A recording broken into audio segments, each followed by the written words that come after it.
Hello guys, welcome to சுவையோடன் சமைக்கலாம் YouTube channel.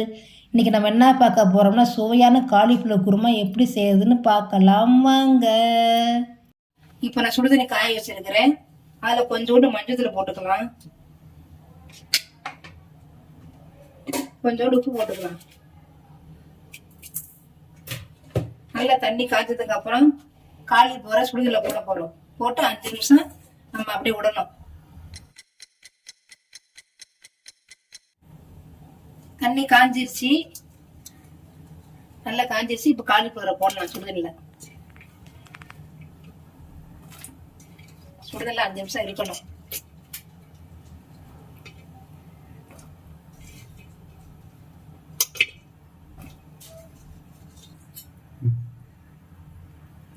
கொஞ்ச நேரம் அப்படியே சுடுதண்ணில இருக்கட்டுங்க.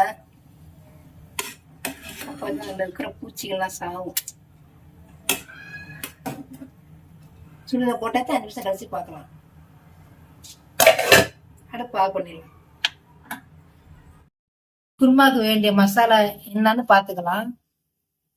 தேங்காய் 1/2 மூடி தேங்காய் எடுத்து பீஸ் பண்ணி வச்சிருக்கிறேன்.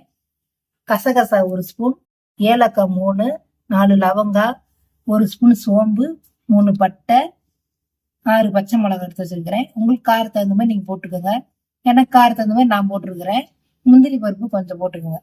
இப்ப எல்லாத்தையும் நம்ம போட்டு மசாலால நம்ம அரைச்சிக்கலாம்.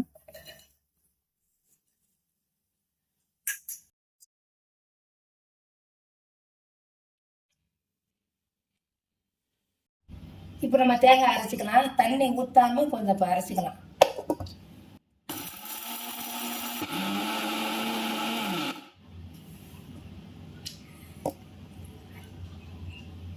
இப்ப தண்ணி ஊத்திக்கிறோம். கொஞ்சமா தண்ணி ஊத்தி நைஸா அரைச்சிக்கணும்.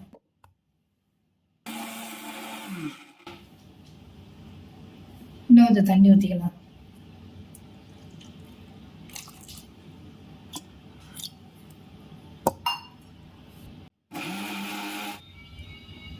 அரைச்சாச்சு. இப்போ ஒரு வெங்காயம் போட்டுக்கலாம். என்னோட சின்ன வெங்காயம் இல்லை, அதனால பெரிய வெங்காயத்துல ஒரு வெங்காயம் போட்டுருக்கிறேன். நீங்க சின்ன வெங்காயம் வேணுமா நீங்க சின்ன வெங்காயம் போட்டுக்கலாம். அப்படி இல்லைன்னா பெரிய வெங்காயத்துல ஒரு வெங்காயம் போட்டு அரைச்சிக்கோங்க. நைஸா அரைச்சோன்னா அவங்க எடுத்துட வேண்டியதான். அவ்வளவுதான், நைஸ் ஆயிடுச்சு. பாத்திரம் காஞ்சிட்டு இருக்குது. இப்போ நம்ம எண்ணெய் 5 ஸ்பூன் எண்ணெய் ஊத்திக்கலாம்.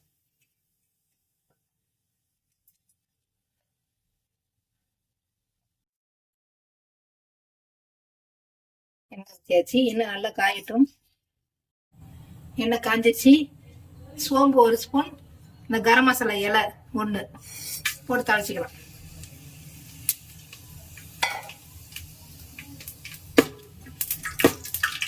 பொரிஞ்சதுக்கு அப்புறம் வெங்காயம் ஒரு 3 வெங்காயம் எடுத்து கட் பண்ணி வச்சிருக்கிறேன், போட்டுக்கலாம்.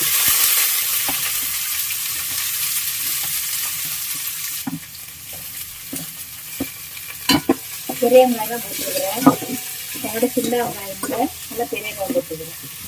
உங்களோட சின்ன வெங்காயத்தை நீங்க சின்ன வெங்காயம் போட்டுக்கலாம். நல்லா வதப்பட்ட வெங்காயம்.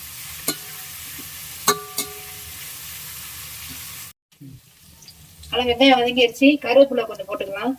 கருவேப்பிலை நான் அரைச்சி பவுடர் பண்ணி வச்சிருக்கிறேன், அதை போடுறேன் நான் 1 ஸ்பூன். இஞ்சி பூண்டு பேஸ்ட் 1 ஸ்பூன் போட்டுக்கலாம். நல்லா வதக்கி விட்டுக்குவோம். பச்சை வாசனை போற அளவுக்கு இஞ்சி பூண்டு பேஸ்ட் வதக்கி விட்டுக்கோங்க, இல்லைன்னா வாசனை அடிக்கும்.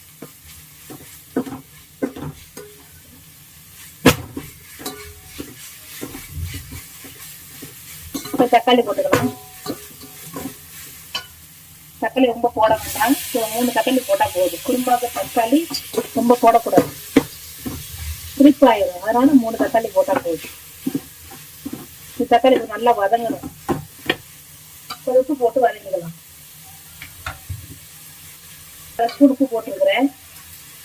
தக்காளி வதங்கிறதுக்காண்டி 1/2 ஸ்பூன் உப்பு போட்டு வதக்கிடுவோம்.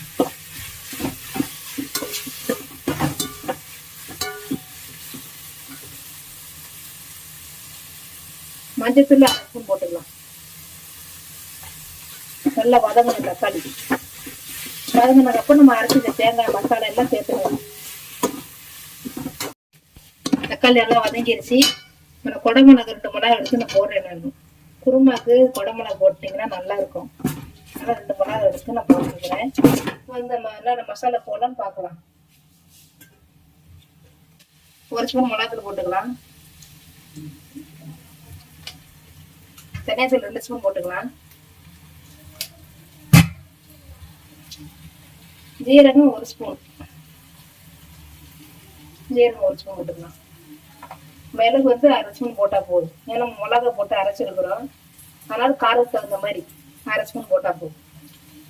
கரம் மசாலா 1/2 ஸ்பூன். கரம் மசாலா 1/2 ஸ்பூன் போட்டா போதும். எல்லாம் போட்டாச்சு. இப்ப நல்லா வதக்கி விட்டுக்கலாம்.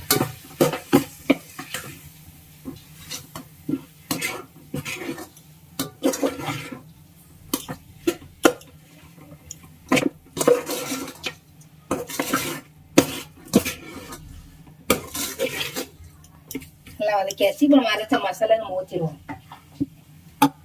அரைச்சி வச்ச மசாலா ஊற்றணும். தண்ணி அலசி ஊற்றிக்கலாம். ஊற்றிக்கலாம் தண்ணியை. குருமா வந்து கொஞ்சமா தான் வைக்கணும். ரொம்ப தண்ணியா இருக்கக்கூடாது, ரொம்ப கெட்டியாவும் வைக்கக்கூடாது. மீடியமா வைக்கணும் குருமா. அப்பதான் நல்லா இருக்கும். தண்ணி உங்களுக்கு எவ்வளவு இருக்குமோ அவ்வளவு வச்சுக்கோங்க குருமாவை. ரொம்ப தண்ணி ஊற்றிடாதீங்க. இப்ப உப்பு போட்டுக்கலாம். தேவைக்கு உப்பு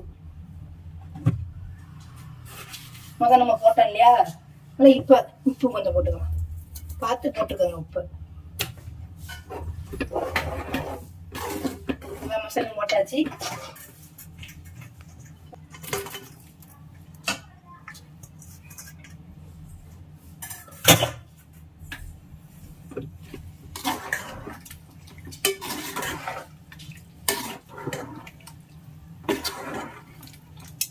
அவ்வளவுதான்.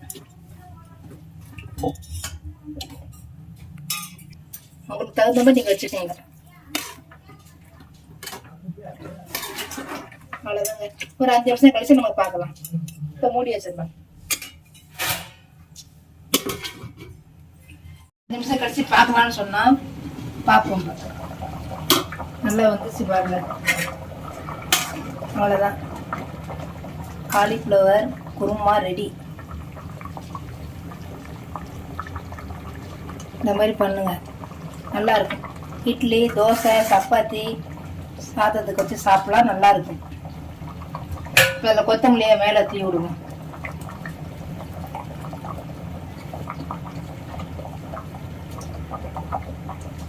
அவ்வளோதாங்க, முடிஞ்சி காலிஃப்ளவர் குருமா. இந்த வீடியோ உங்களுக்கு பிடிச்சிருந்துச்சுன்னா லைக் பண்ணுங்க, ஷேர் பண்ணுங்க, மறக்காம சப்ஸ்கிரைப் பண்ணுங்க. தேங்க்ஸ் ஃபார் வாட்சிங்.